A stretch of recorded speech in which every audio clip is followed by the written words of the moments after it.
예. 음, 건강 생각하면 과일, 채소. 정말 중요하다고들 하잖아요. 근데 혹시, 어, 과일은 달아서 좀 피해야 하나? 채소는 그냥 막 많이 먹으면 무조건 좋은 건가? 하고 좀 헷갈리신 적 없으세요? 특히 이제 중년 건강 생각하면 더 그럴 텐데요. 마침 저희한테 흥미로운 건강 기사가 하나 도착했습니다.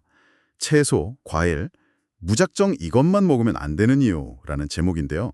어떤 걸 얼마나 먹는 게 우리 몸에 더 좋을지 오늘 청취자분과 함께 명확하게 한번 정리해 보겠습니다. 자, 그럼 자세히 한번 들여다볼까요? 보통은 그렇잖아요. 채소는 몸에 좋으니까 많이 먹고 과일은 당 때문에 조금 조심해야 한다. 이런 생각이 좀 강하죠. 근데 이 기사를 보니까 꼭 그렇지만은 않다고 하네요.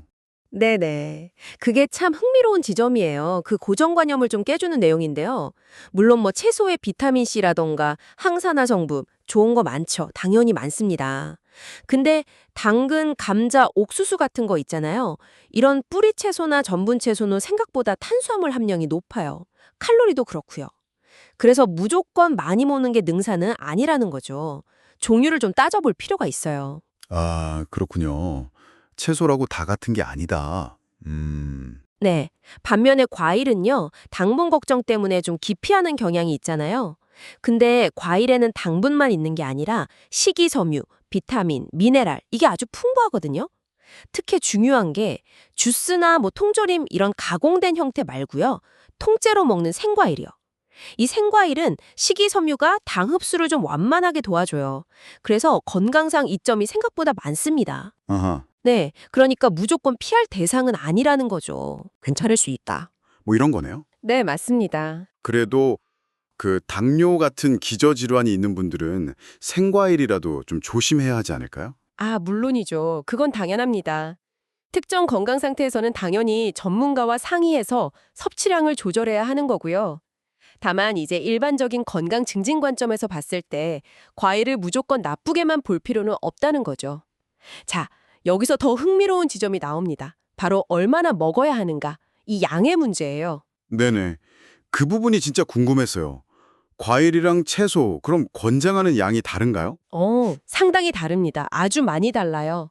과일 같은 경우는요, 하루 권장량이 보통 한 100g에서 200g 사이라고 봐요.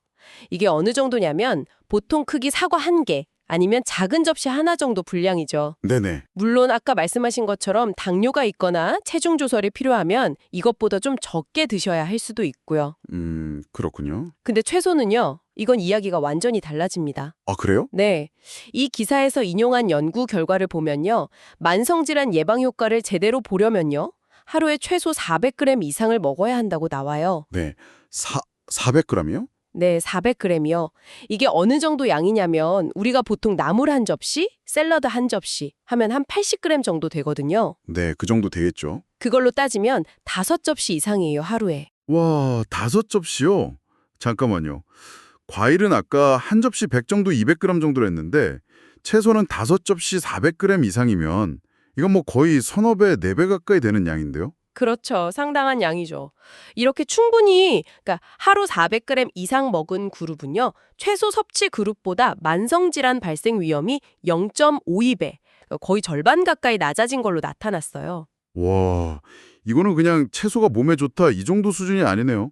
만성질환 예방 효과를 제대로 보려면 정말 압도적인 양을 먹어야 한다 이 말이잖아요? 네, 정확합니다. 양이 중요하다는 거죠. 솔직히 저도 제가 하루에 채소를 그렇게 먹고 있나 자신이 없는데 아마 많은 청취자분들도 내가 과연 하고 좀 놀라실 것 같아요.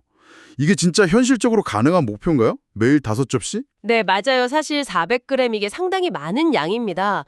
그래서 그냥 채소 많이 드세요 이게 아니라 구체적으로 400g 이상이라는 목표 수치를 제시하는 게 중요해요.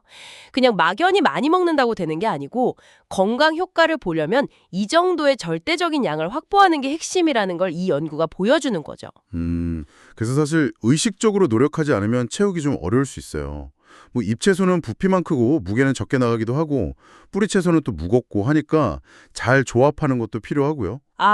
그렇군요. 그냥 좋다고 아는 거랑 실제 효과를 보기 위한 구체적인 양은 정말 차이가 크네요. 결국 오늘 이야기의 핵심은 과일과 채소 둘 다 우리 식단에 필요하지만 특히 만성질환 예방 같은 효과를 제대로 보려면 채소 섭취량을 정말 의식적으로 400g 이상으로 확 늘려야 한다 이거군요. 네, 정확히 그거죠. 오늘 살펴본 내용의 핵심은 바로 충분한 양의 채소 섭취입니다. 과일도 물론 좋은 식품이지만 이 만성질환 예방 효과 측면에서는 채소의 양에 좀 더 주목할 필요가 있다는 거예요. 자, 여기서 자연스럽게 한 가지 질문이 또 생기죠. 네. 어떤 거죠? 그럼 그 많은 채소, 하루 400g 이상을 대체 어떻게 먹어야 가장 효과적일까요? 뭐 생으로 먹는 게 좋을지, 아니면 데치거나 볶거나 뭐 이렇게 조리하는 게 영양 흡수 면에서나 아니면 그 많은 양을 먹기에 더 유리할지 이런 거요. 다양한 조립 방법에 따라서 장단점이 분명히 있을 텐데 이 부분은 오늘 기사에서는 자세히 나오진 않았거든요. 그래서 이걸 한번 스스로 좀 찾아보시고 고민해 보시는 것도 아주 흥미로운 과정이 될 것 같습니다.